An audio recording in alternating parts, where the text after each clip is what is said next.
Because of the fall, the road to holiness is littered with pitfalls we do well to be aware of. One of the most common is comparing our lives to the lives of the saints. Now, you might be thinking, how is that a pitfall? There are models of holiness, aren't they? Well, yes and no. To be sure, we can learn an awful lot from the lives of the saints, but your holiness and mine is likely to look quite different from theirs. So we can't make a direct comparison. That's the point. Like the saints, every baptized Christian is called to holiness. True enough. But the large majority of saints that we look to as models were priests, nuns, or religious, and many of them were also contemplatives. That's not the case for most of us. Their holiness was fashioned and lived out in a very different environment than the one you and I live in, not to mention a different culture. The large majority of believers are wives and husbands, parents and grandparents.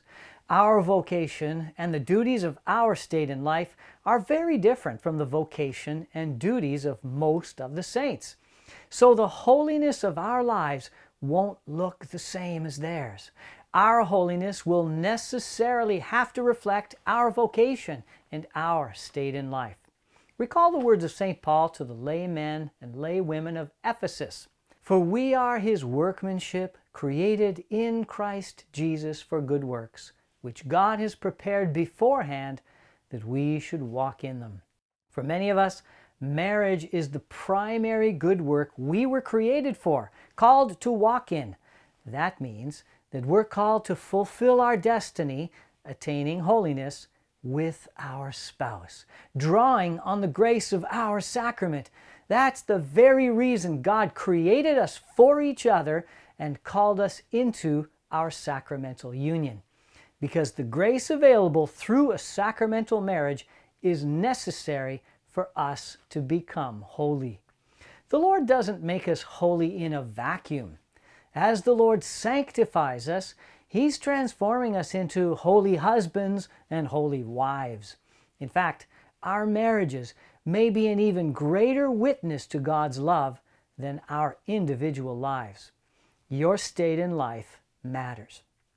Now, some laymen and women have a unique call to remain single for the Lord.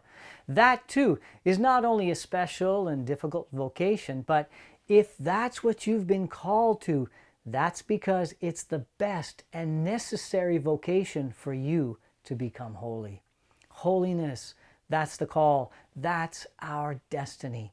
So when we look to imitate the lives of the saints, let's look not so much to their disciplines and deeds, but rather to their interior disposition and faithfulness to their duties and state in life. God has so lovingly provided you with a unique storehouse of grace to equip and empower you to walk in the good works He has prepared for you. Call upon the grace of your sacramental marriage, for it's only by the grace of God that we can ever hope to imitate the faithfulness and disposition of the saints and attain holiness.